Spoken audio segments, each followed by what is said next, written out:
Selamat malam teman-teman. Perkenalkan nama saya Robertus Ramadika Putra. Saya dari Fakultas Teknik Prodi Teknik Industri.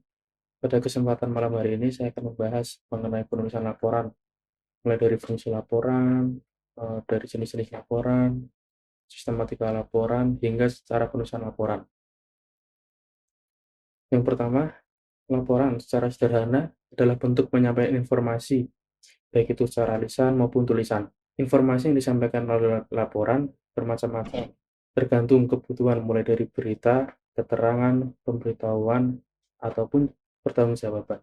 Fungsi laporan. Yang pertama, sebagai alat penyampaian informasi, di mana laporan merupakan sumber informasi bagi penerima laporan dalam rangka menyelesaikan tugasnya dalam suatu program atau pekerjaan. Lalu yang kedua adalah pertanggungjawaban dan pengawasan. Laporan merupakan pertanggungjawaban dan pengawasan dari seorang pejabat atau pengawas kepada atasannya sesuai dengan tugas dan fungsi yang dibebankan kepadanya. Lalu yang ketiga, pengambilan keputusan. Untuk keperluan pengambilan keputusan, pimpinan memerlukan data dan informasi yang berhubungan dengan keputusan yang diambil. Lalu, alat pembina kerjasama sebagai alat bertukar informasi dan koordinasi antara atasan dan bawahan dengan koordinasi yang baik, maka akan membangun kerjasama antara atasan dan bawahan dengan baik pula. Mungkin teman-teman yang sekarang mengikuti presentasi saya, jika ada yang ingin ditanyakan atau disampaikan, boleh langsung.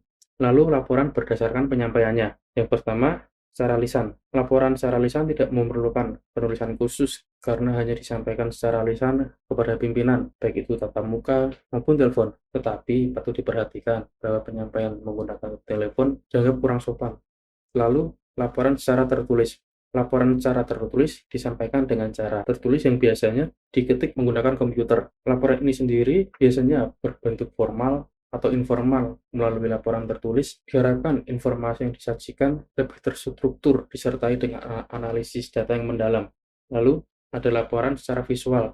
Laporan secara visual adalah laporan yang disajikan dalam bentuk gambar, entah itu lukisan, foto, atau slide. Laporan audio. Laporan yang penyampaiannya tidak hanya dengan tulisan atau lisan, tapi digabungkan dengan suara dan gambar. Mungkin sejauh ini teman-teman ada yang mau disampaikan atau mau ditanyakan? Baik, saya rasa cukup. Lalu ada jenis-jenis laporan berdasarkan waktu. Yang pertama adalah laporan secara berkala. Nah, laporan secara berkala ini laporan yang dibuat secara periode atau rutin dalam kurun waktu tertentu.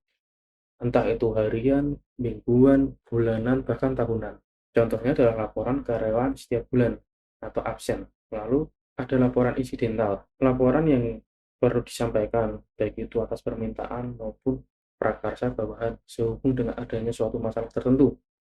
Contoh, atasan dapat meminta suatu laporan mengenai suatu kejadian dalam kerjaan atau kedinasan yang berdampak pada pelaksanaan suatu program. Dan sebaliknya, tanpa atasan, bawahan juga wajib menyampaikan informasi dan pertanggungjawaban. Selain itu, laporan insidental merupakan sarana komunikasi dua arah untuk mencegah dan membatasi timbulnya akibat-akibat yang tidak diinginkan. Lalu ada laporan statistik. Laporan statistik baru digunakan jika data yang diolah cukup banyak, tetapi perkembangan peristiwa itu sendiri harus diketahui secara cepat. Laporan ini sendiri juga berdasarkan dengan data-data real yang ada di lapangan. Biasanya, laporan statistik digunakan untuk pengambilan keputusan dan pertanggungjawaban. Seperti contoh adalah laporan audit. Lalu, ada jenis laporan berdasarkan sifatnya. Yang pertama adalah bersifat penting. Nah, laporan yang bersifat penting ini biasanya sangat rahasia, jadi tidak dikonsumsi untuk khalayak umum. Lalu, ada laporan bersifat biasa. Laporan bersifat biasa ini biasanya berisikan mengenai keterangan umum dan tidak rahasia. Artinya, jika dibaca oleh orang lain, tidak berdampak negatif bagi suatu instansi atau bagi laporan itu sendiri. Lalu, ada jenis-jenis laporan berdasarkan maksud. Yang pertama adalah informatif. Laporan informatif hanya memberikan sekedar gambaran yang terjadi agar pimpinan mengetahui mengenai perkembangan yang terjadi. Misal, proposal pertanggungjawaban. Lalu ada laporan eksaminasional. Adalah laporan yang selain memberikan informasi, juga menyertakan pendapat mengenai latar belakang informasi itu sendiri. Lalu yang ketiga adalah laporan analitis. Laporan analitis adalah laporan yang memuat sumbangan pikiran, yaitu pendapat dan saran, atas dasar analisis yang mendalam terhadap suatu masalah yang dilaporkan. Laporan analitis ini sendiri biasanya berbentuk research atau jurnal kegiatan. Lalu ada sistematika laporan. Sistematika laporan ini memuat definisi umum. Nah, definisi umum ini sendiri adalah pengembangan dari paragrafnya yang berisikan pengertian tentang suatu yang akan dibahas nanti dalam suatu laporan. Lalu ada deskripsi bagian, di mana deskripsi bagian ini adalah isi dari teks hasil laporan atau hasil observasi yang berisikan gambaran mengenai sesuatu secara terperinci. Lalu ada deskripsi manfaat, di mana deskripsi manfaat ini adalah penutup dari teks laporan, hasil observasi yang memberikan manfaat, serta kegunaannya. Lalu ada ciri-ciri laporan. Yang pertama adalah ringkas.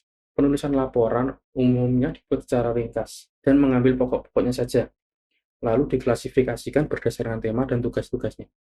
Lalu secara logis, segala keterangan yang dituliskan dapat ditelusuri oleh pimpinan dengan dasar yang masuk akal. Lalu secara lengkap, sebuah laporan pasti harus ditulis secara lengkap dan dirangkai sempurna, tanpa menghilangkan poin-poin penting.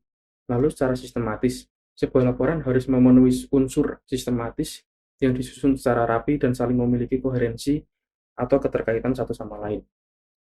Mungkin teman-teman sejauh ini ada yang mau ditanyakan sebelum kita lanjut ke kerangka dan struktur laporan.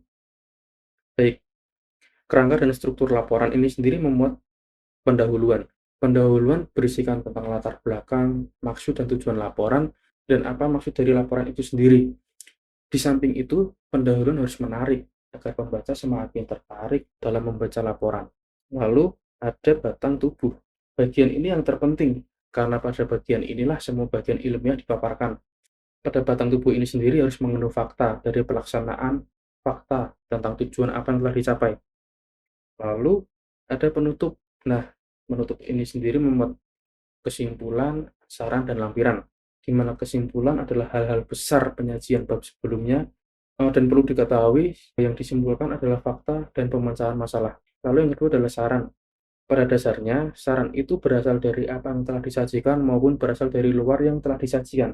Lalu yang terakhir adalah lampiran, di mana lampiran itu sendiri merupakan data pendukung dari uraian isi lampiran yang memungkinkan terlalu banyak sehingga tidak dapat masuk dalam bagian tubuh atau isi dari laporan. Karena jika lampiran itu masuk ke dalam isi laporan, itu dapat mengganggu kontinuitas laporan itu sendiri. Lalu tahapan menulis laporan. Mungkin teman-teman dari kerangka dan struktur laporan ada yang kurang jelas atau mau ditanyakan.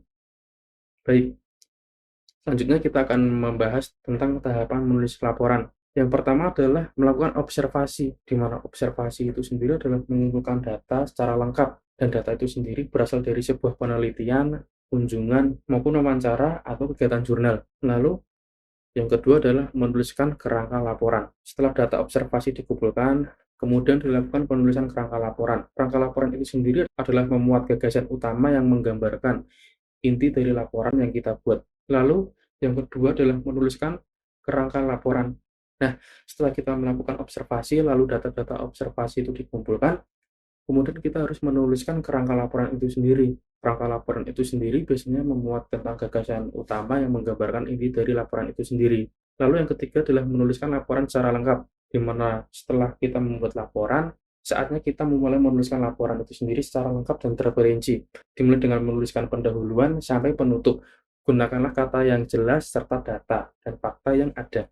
Lalu yang terakhir adalah menyunting laporan. Setelah penulisan kita selesai, kita juga harus melakukan pengecekan laporan itu sendiri sebelum laporan itu sendiri dipublikasikan atau disampaikan kepada pihak terkait. Perhatikan setiap kalimat dan katanya. Jika terjadi kesalahan dalam kalimat dan kata tersebut, kita harus segera menyuntingnya atau mengeditnya agar laporan tersebut bisa diserahkan atau dipublikasikan. Teman-teman ada yang kurang jelas atau mau ditanyakan? Mungkin teman-teman belakang bisa membantu atau bisa menambahkan dari penjelasan saya, mungkin penjelasan saya kurang jelas atau ada kekeliruan. Baik, saya kira itu. Sekian dari saya. Selamat malam. Terima kasih.